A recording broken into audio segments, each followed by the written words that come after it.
How's it going, everybody? I wanted to do a video on FlexVPN specifically, versus just diving into getting it working and stuff like that, because we technically have already been working with FlexVPN to a degree with some of the crypto map, the GRE over IPsec, the smart defaults, and things like that. But I find that stuff it's IKEv2, right? Flexible VPN or FlexVPN is a little bit more involved and typically revolves around some advanced configs. So some stuff that we haven't tested yet or worked through, and we're going to go through those details. Now, I don't want to mislead you in saying that what we worked on with IKEv2 with the routers and the firewalls and the crypto maps and the GRE over IPsec and the profiles and all that type of stuff, that was not FlexVPN, because it's not. It actually is FlexVPN, but I wanted to provide a little bit of a some clarity, because I was like, well, where does FlexVPN really kick in? And well, is it all of IKEv2 is FlexVPN? And I asked some folks that I know that knows better than I do, and they said technically yes, anything IKEv2 is technically flexible VPN or FlexVPN because the flexibility. But I raised the argument, maybe argument is the wrong word, or maybe the perspective of, okay, well, wouldn't you really consider a FlexVPN to be more of a dVTI, or the dynamic virtual tunnel interface, and then you can be more flexible as to how you form your connections and things like that? And to me, that makes it more FlexVPN than using IKEv2 as the keying methodology and stuff like that. And they go, well, I mean, yeah, you could probably, that argument probably would stand a little bit. So I'm going to run with it. And my goal here is to, I wanted to provide just a little bit of differentiation between the IKEv2 that we took a look at, where we went through, and I'm actually looking at some of the videos titles that I've already recorded, and where we use IKEv2 with crypto maps, IKEv2 with IPsec profiles, and SVTI tunnels, where we were using IKEv2 to do the authentication piece and stuff like that. Well, that's still FlexVPN, but in a point-to-point style design. And then we moved over to DMVPN, and we got that running with a couple of different variations. So but that's where I wanted to provide the separation of the rules, because when we did just the regular point-to-point connectivity, that to me really isn't FlexVPN, right? FlexVPN is, in my opinion, is further down the road when it comes to dealing with the virtual templates and things like that. So those are situations where, when I'm looking at how the technology works and the different ways that variables that can be added and removed and things like that, where I'm like, well, yeah, the documentation might say FlexVPN and you might be using IKEv2 to deploy it, but a point-to-point crypto map configuration with the IP2 profile, that doesn't scream flexible to me. And some people might disagree with me. That's okay. It's my opinion. It's my take on something. So I'm only referring to this as FlexVPN because the fact that we're going to be going into a different configuration mechanism and capability than what we've looked at in the past. We've looked at crypto maps. We've looked at IPsec profiles. We've looked at GRE over IPsec. We've looked at IPsec profiles with GRE tunnels. We've looked at SVTI. We've ran multiple routing protocols over it. We even did DMVPN with IPsec profiles, VRF aware, and with dual hub, dual cloud, and phase 3 and the whole bit. We're going to be moving away from that paradigm, which, if you're familiar with DMVPN, it's not going to be exactly the same, but it's going to be pretty close, to FlexVPN, where we're going to be using a virtual template to spin up what they refer to as virtual access connections for every spoke that comes online, and how that comes into play. So that's where I wanted to provide IKEv2 as the keying mechanism and going back and forth and trying to get the IPsec to work, versus using a virtual template and being more flexible with your deployment. So that was my only goal with this. It's not to try to no, that it was not FlexVPN. technically it is, but I needed to draw a line in the sand logically for myself to be like, okay, well, where does FlexVPN actually land? Technically, it encompasses everything that we've talked about up to this point, and then everything from here on. But I like to challenge the status quo a little bit and be like, okay, is it really flexible if it's crypto maps? Is it really flexible if it's an IPsec profile? I mean, is it really flexible when it's a point-to-point tunnel? I mean, to me, there's really nothing flexible about that. So, well, that's just my take on that. With that being said, let's take a look at FlexVPN, which is basically just a common umbrella for IKEv2 IPsec VPNs deployed on routers. Technically, this is not supported on the ASA, so virtual templates are not supported, so we won't really be able to dive into that, but we've already taken a look at using IKEv2 to deploy an ASA-enabled VPN where we went through and... Wait a minute. So basically what comes into play is with IKE version 1 and SSL VPN and stuff like that, there were just so many different ways of implementing all the different features and capabilities. I mean, it was honestly, it's a lot to take in. I mean, the VPN section itself is just a massive section of technologies. I don't know how much time you've spent in front of it. I know I've spent a significant amount of time learning IPsec VPNs in all different capacities. And the more and more I spend on it, the more and more comfortable I feel with it. But at the end of the day, there's still a lot of stuff to know. You know, whether it's crypto maps, you know, IPsec profiles, you know, GRE over IPsec. You know, there's just a lot of things to remember, and you know what doesn't work with what, and pre-shared key versus crypt certificates, and it gets overwhelming. So I've done my best to try to organize it in my mind from a learning perspective, so that it's easier to go, oh yeah, that's right, it's this, and this, and we're good. So that's basically how I've come to have like that logical line in the sand. Okay, when does FlexVPN really start? You know, where's IKEv2 an enhancement to existing of IKEv1 site-to-site VPNs, and then when does FlexVPN come into play? So now there's a lot to talk about when it comes to IKEv2, and especially when it comes to FlexVPN.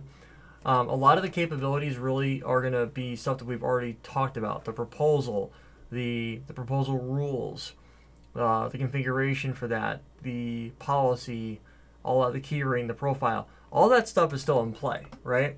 Where FlexVPN comes into play is instead of having to go out and have a individual profile per connection or per a group of connections potentially, and then you've got a crypto map with lots and lots of sequence numbers where you have a lot of IPsec profiles and you're individually managing each one. The idea with this configuration is to try to make it more scalable and easier. So that's where, to me, FlexVPN really comes into play, is with the virtual template. Now we're going to start on the hub side only, and basically we're going to treat it like we did with dMVPN. But we're going to be doing phase 1 dMVPN, but this is going to be an on-demand type of connection with the Dynamic Virtual Tunnel Interface, or dVTI. And the idea is to go through and allow the hub to dynamically bring up connectivity to the spokes once the spokes have gone through their configuration. We're going to be first taking a look at the traditional way of doing it with the SVTI, which is Tunnel Mode IPsec IPv4. Once we get through that, then it'll be the enhancement of doing that with EIGRP, and then we'll flip over and we'll do a operation with IBGP, so we can deploy what they call dynamic peering capabilities with the neighbor command, or I'm sorry, with the listen command and things like that. So when we start diving into this, it's going to be pretty straightforward for what we take a look at. We're going to do this with pre-shared keys first, and then once we've gone through a couple of the different variations with pre-shared keys, there's not a ton of them to go through, but we'll talk about some of the different variations of how this comes into play and how it works. and then we're going to switch over to, we're going to migrate ourselves over to a certificate-based deployment and stuff like that. So once we get through the pre-shared key variation of that, my goal is to then flip over and we'll take a look at, IKEv1 site-to-site VPNs with certificates, because we really haven't done that yet. We'll take a look at it with IKEv2, dVPN, GetVPN, FlexVPN, and then obviously site-to-site or SSL VPN and IKEv2 IPsec VPNs on ASA. So I just wanted to provide a little bit of a heads up for you guys when it comes to getting all this stuff working. And we're going to go ahead and dive into the config. So here we have our topology, and it's going to be pretty much the same thing we've been working on, right? What I'm going to go do is I'm actually going to, first off, we're going to wipe the config on the existing boxes. So the idea is to turn a bunch of stuff off. That'll take us a couple of minutes to do. And then once we have it all turned off, then we'll go through and get everything operational. We're not going to turn off the policy. We're not going to turn off the proposal. I'm going to revert the policy back to just being match any VRF, because right now we don't want to mess with VRF specific configs, at least at the moment. We'll take a look at that in an upcoming video. But that's going to be what we do. So I'm only showing you this because I have to do it anyway. So I want to show you, it's not always clean and, roses and honeydew. There's times where it's like I'm spending, half hour, 2 hours trying to figure out why something's not working, and I end up ripping half the config out and go, oh, that's why. It was conflicting with this. So I leave things live, and then what's happening, and rip stuff out, and then when things pop up, I go, oh, let's re-enable that. Oh, the tunnel goes down. Oh, that's why. Who knew? So let's go ahead and do that. Let's go over to CSR8, and we're going to we'll start on the hubs, we'll start on CSR2, and I'm going to revert that back to the config we had before we started doing IKEv2. So if we do a show run interface gig 1, do show run interface gig 1, interface gig 1, I'm going to type in no VRF forwarding, and there we go. I'm just going to reapply the IP address like so, and then we're going to go ahead and get on up. I'm going to type in no interface tunnel 200. Get rid of that. That's going to take down our adjacencies. The IC cam is going to get turned off, and then do show run include IP route. I'm going to rip this IP route out,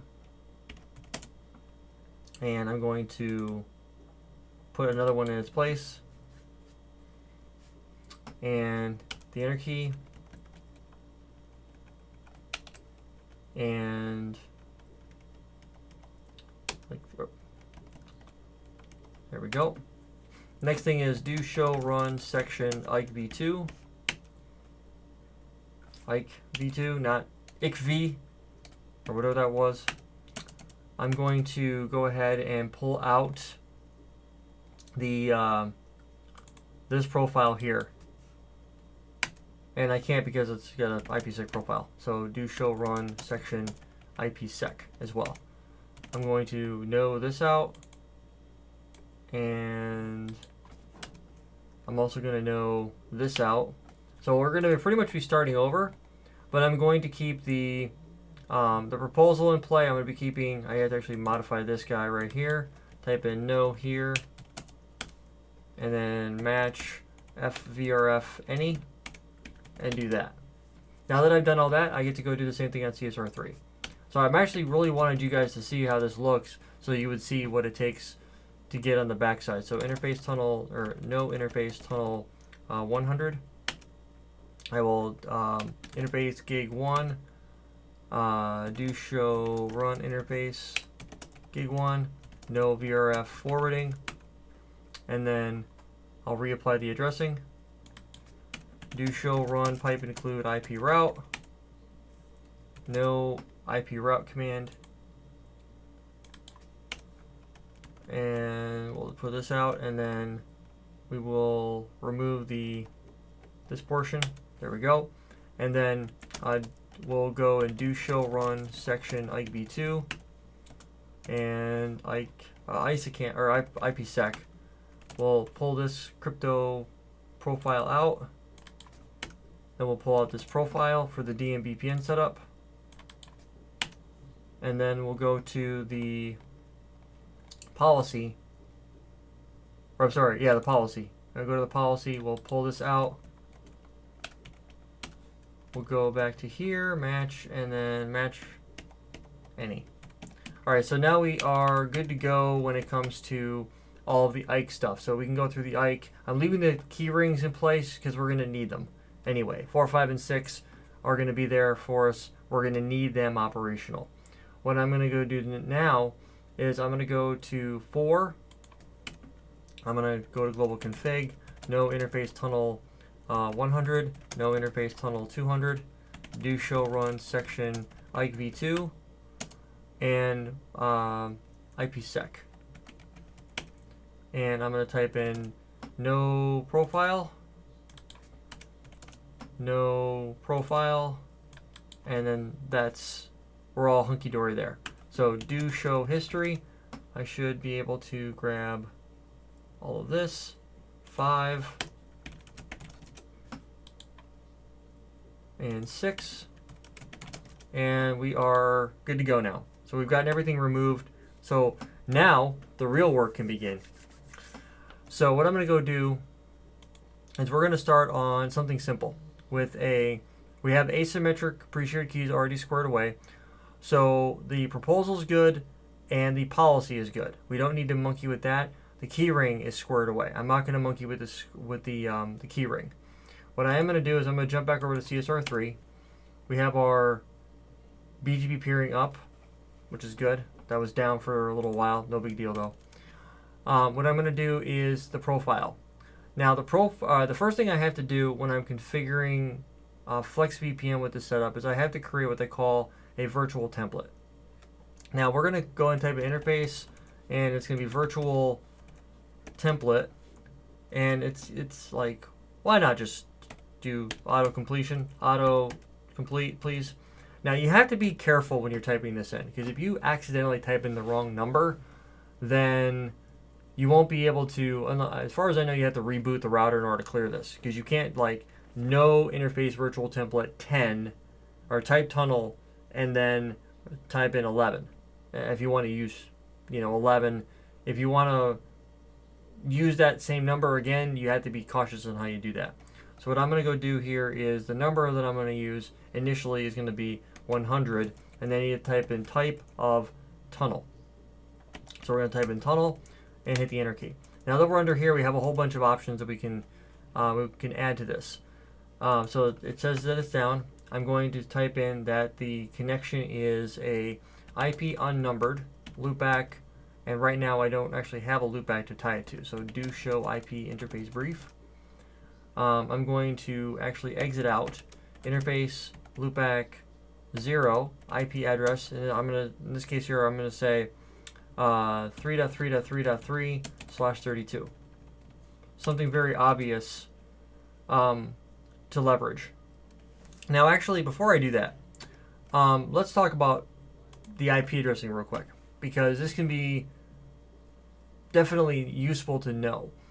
I recommend leveraging a loopback of the same address range. So, but make each loopback address in the network inside the same subnet. So, for example, 10.1.1.1, 10.1.1.2, 10.1.1.3, etc., etc., etc.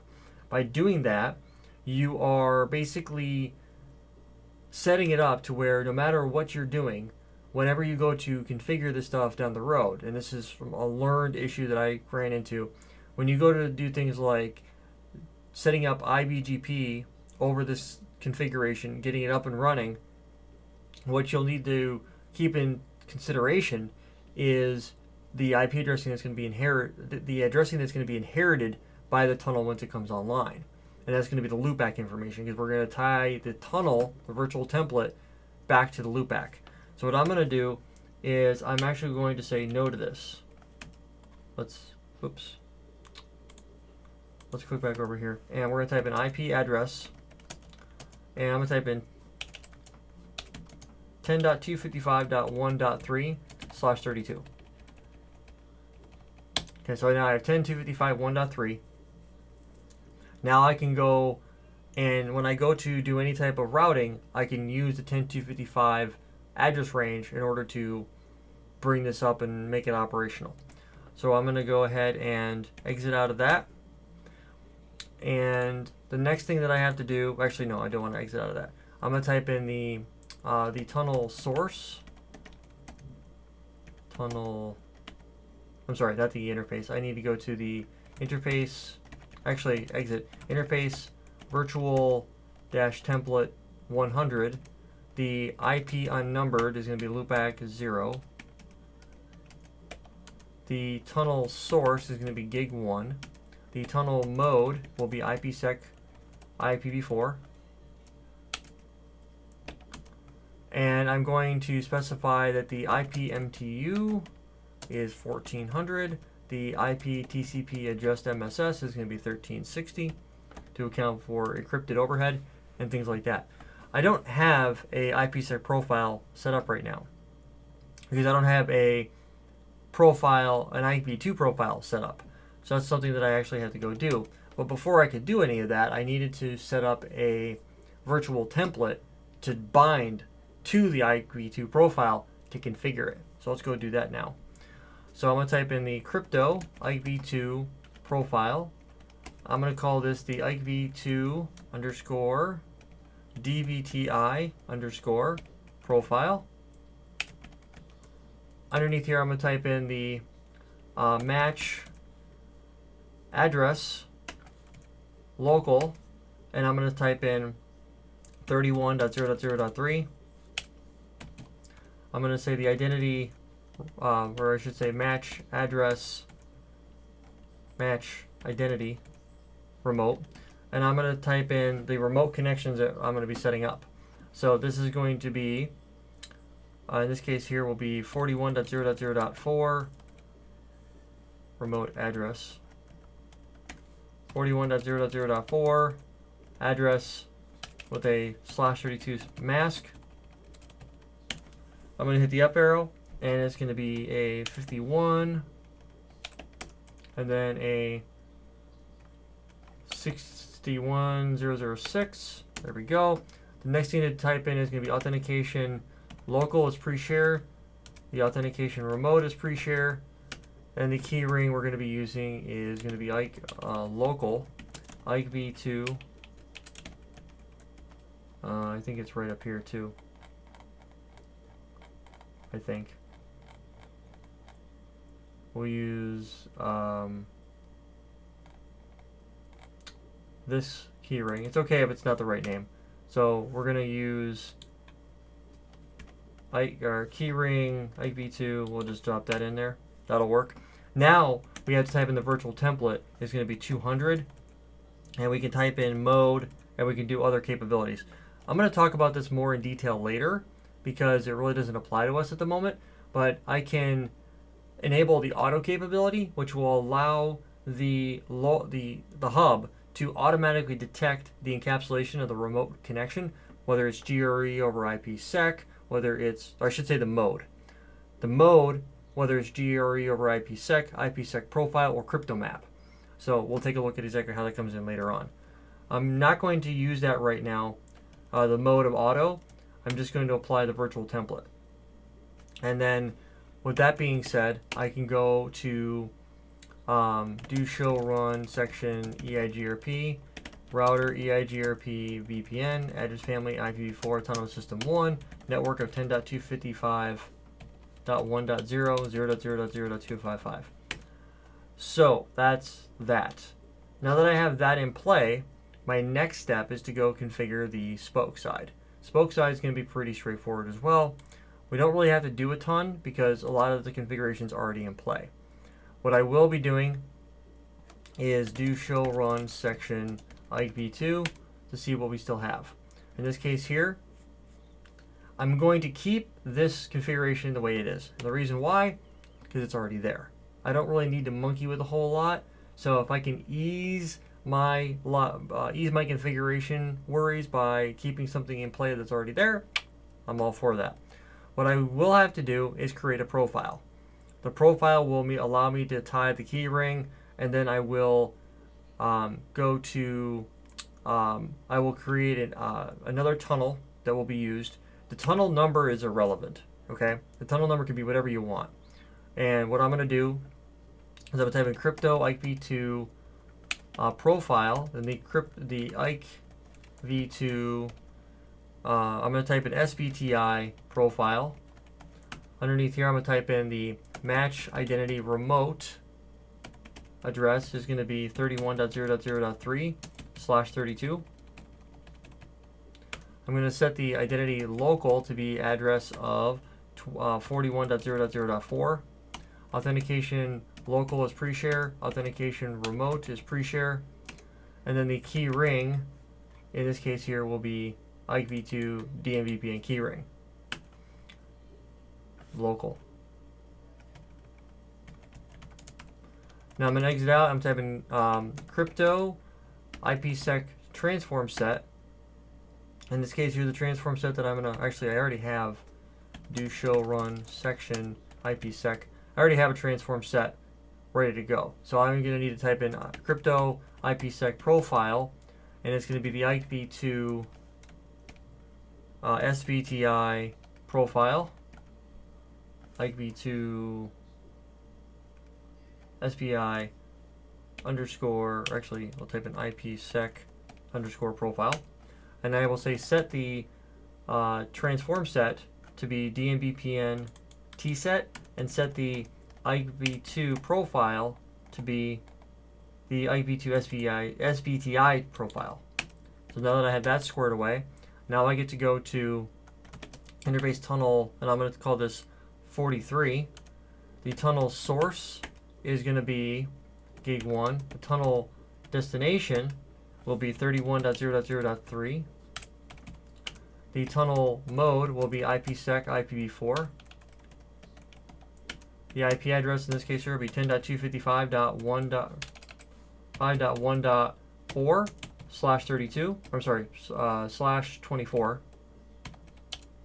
Now I can, on the remote end, I could do another variation of this, but I'm not going to at the moment. And then I'm going to come down here to this configuration, and I will, you have to make sure that whatever this side is configured as, you need to make sure that the remote end is the same. So if you're going to be using a loopback address, you need to make sure that that loopback address, whatever you're tying the virtual template to, is the IP unnumbered. Whatever that loopback address is that you're tying it to needs to match the remote end, or else the EIGRP JSON won't form. So we have that squared away for us. And then what we need to go do is the tunnel protection IPsec profile, and the IPsec profile that we're going to be shipping this guy is this guy right there. We're going to go ahead and apply that, and then so ISACamp is now turned on. Router EIGRP VPN, address family IPv4, autonomous system 1, network of 10.255.1.0/24. Now on CSR3, I didn't do this. Do show run interface. Do show run interface virtual dash template 100. I didn't map a IPsec profile. So what I have to go do is a do show run section IKEv2. I have my dVTI profile, do show run section IPsec, and I have a transform set.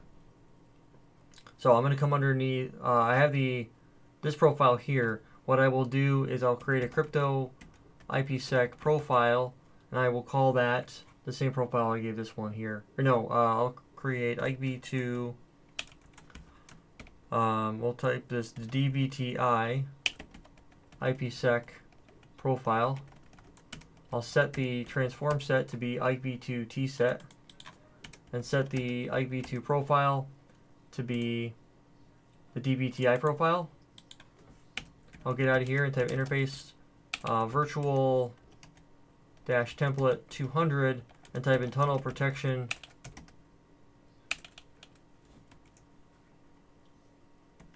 Tunnel. Why is it not taking?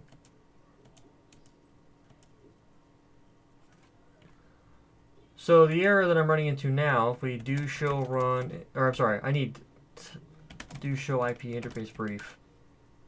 I'll go ahead and type in no interface virtual dash template 200. That was my fault. Interface virtual dash template 100.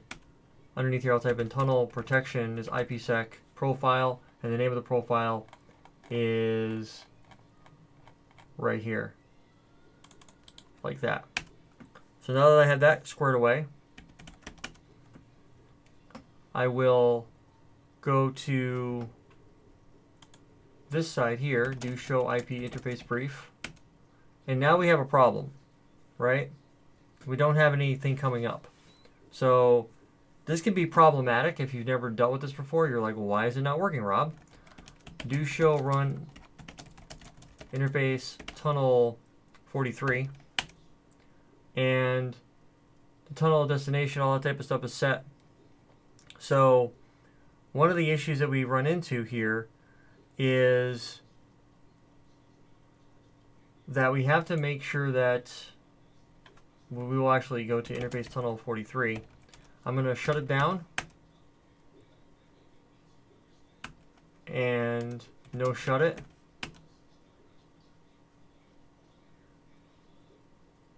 So I get phase one, I get just the interface to come online. So if I look at the configuration here, which is validate everything, show run section IKEv2, we have everything working there, which is right.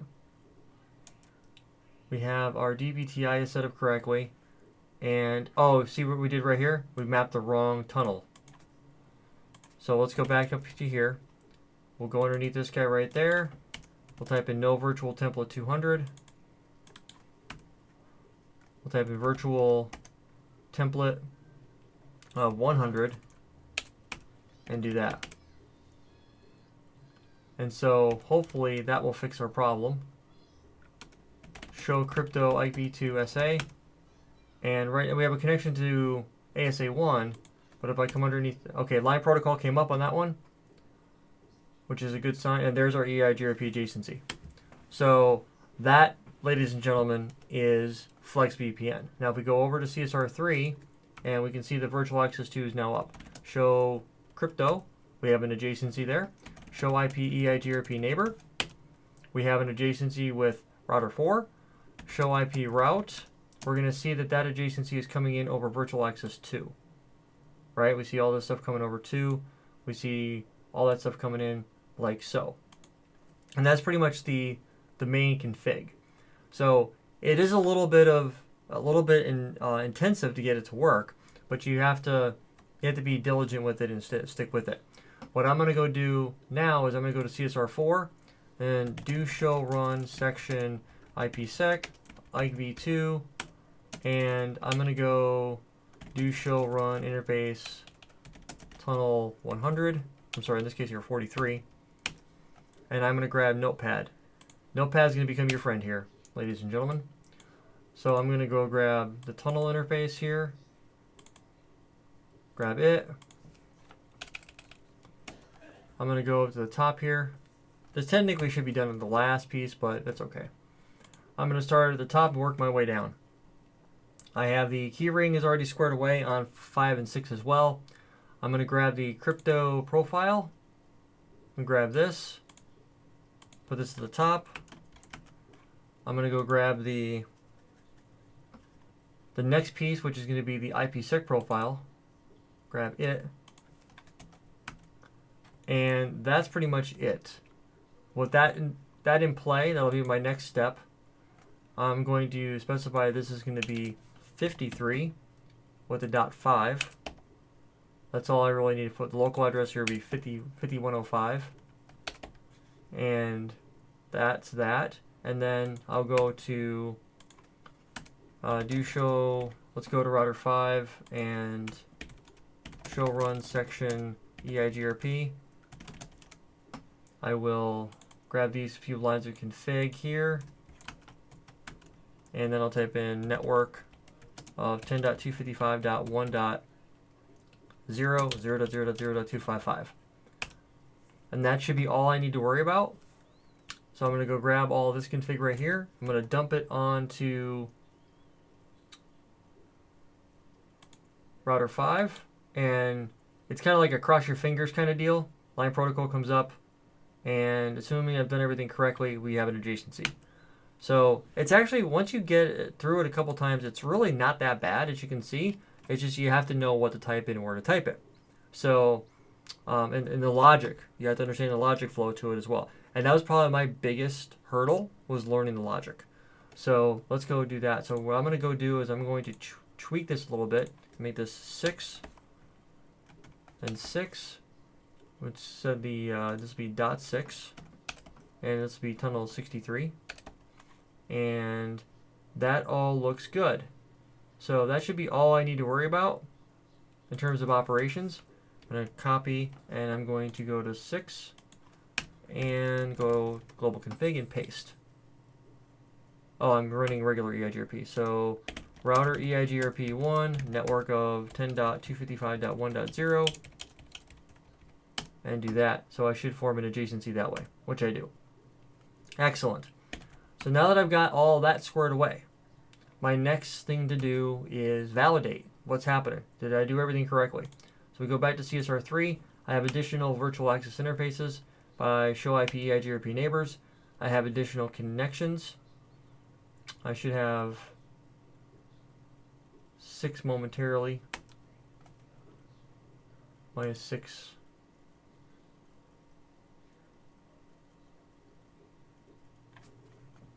Let's go back to 3 and do a show crypto IKEv2 SA. I have a connection to 4 and 5, and 6. There's 6. It's been up for 50 seconds. Show IP route. If I look through here, I have a connection to, let's see here, virtual access 2 and 3. So show IP EIGRP neighbors. I have an adjacency with 1. What does 5 have? It's kind of weird how 6 is seeing it because it's coming in as 1. So even though it's CSR3, it should be coming in, show IP interface brief, coming across as, oh, wait, yeah, 4 is .3. So in this case here, it's a little unusual that it's coming across that way. It should not be, but what I can do is show run interface tunnel 63. And, oh, that's because I didn't give it an address. Let's go fix that. So interface tunnel 63. I don't remember not giving it an IP address. Let's double check our syntax. Yeah, I gave it an address. That's weird. IP address is going to be 10.255.1.6/24. Overlaps with gig 3. Do show IP interface brief. Oh, I see why. Okay, so that's okay. I'll actually go shut down. I was using, one of the things I'm doing is I'm wrapping up the VPN section, even though we're from the release schedule, it looks like we just started releasing. I'm actually testing out iOS 6e SSL VPN, so that's why. So I'm actually going to go to interface gig 3. I'm going to shut down the connection for the moment. And then I will go to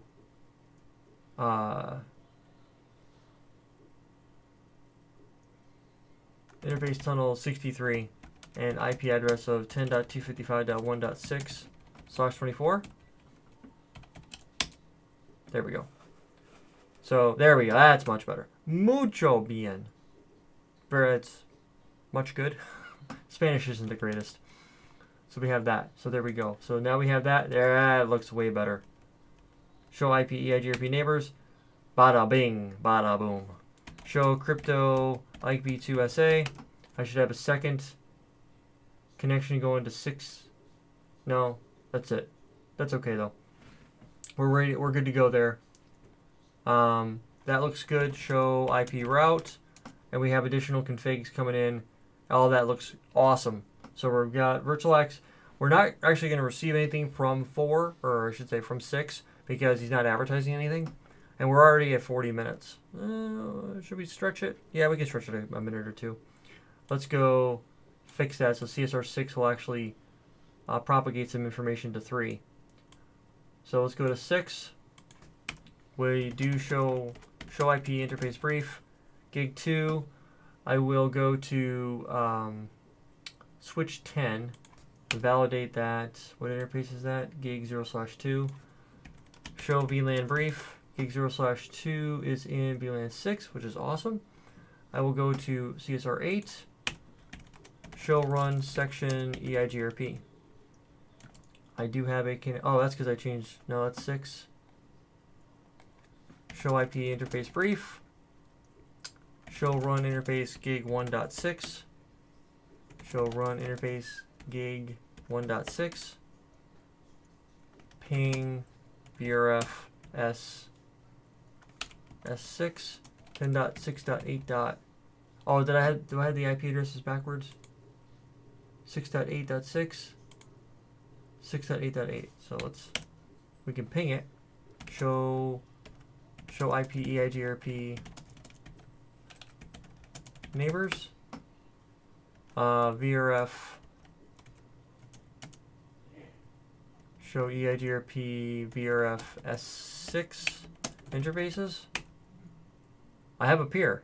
Show IP route VRF S6. Well, I'm learning stuff. Why is he not propagating it?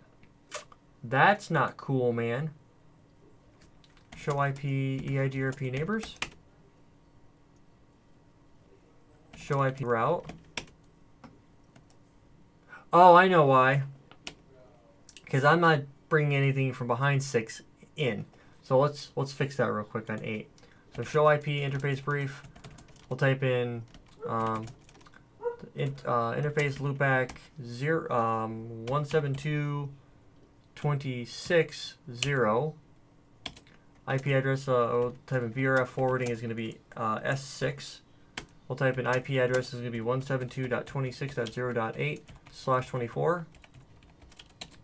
And then we'll type in interface loopback 192.168. We will do 68 or 60 VRF. Hit the up arrow a couple times. And IP address of 192.168.60.8/24. Router EIGRP VPN address family IPv4 VRF S6 autonomous system 1. Network of 172.26.0.0 0.0.0.255 and network of 192.168.60.0/24. Now CSR3 should see a bunch of additional routes, and he does. Virtual Access 4 now shows up. So that's basically how that works. Now the question I have for you all, will spoke-to-spoke communication work? Let's take a quick peek and see if this is actually something that will work before we start diving into it any further than we already have. So the question is, if I do a show crypto IP2SA, I do a show crypto IPsec SA peer of 61.0.0.6,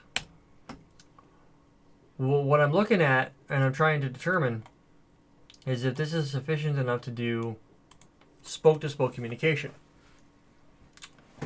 And the answer to that question is no, it is not. Number one, if I was to attempt this, show run interface virtual dash template 100, I could attempt to do this, but the problem isn't so much that NHRP isn't able to be configured, right? I can actually apply it. The problem is that I'm using the wrong tunnel mode. I'm using IPsec IPv4. So if you look right up here at the top, you'll see right here that I'm basically catching everything. Everything is being encrypted. So that won't actually work. I need to have a GRE tunnel in order for, because DMVPN, NHRP only works with GRE tunnels. So I won't actually be able to facilitate that. I tried and it did not work. I was like, why is this not working? Now, spoke-to-spoke on-demand tunnels will not work. However, if I was to go to CSR8 and do a show IP route VRF S5, I should see stuff coming across. I do see 60 coming across. I see 172.26. So yes, I could do a trace route, do trace route VRF S5 to, let's say, 172.26.008, sourcing from loopback 172.25.0 numerically. I get to 3 and I get to 6, right? But notice how I don't ever do anything beyond that. It's still, the logic is spoke, hub, spoke. There is no on-demand spoke-to-spoke communication. That will be changing, but we have to go do some other things first. And we'll be taking a look at that. We actually had to change the tunnel mode from IPsec IPv4 over to GRE. And we'll take a look at how that affects us in an upcoming video when we take a look at doing spoke-to-spoke communication. Before we do that, though, there is another variation of this that I want to test out with you guys with the authorization policy. So that'll be coming in an upcoming video. Until next time, guys, thanks so much for stopping by and hanging out with me, and we'll catch you guys in the next video.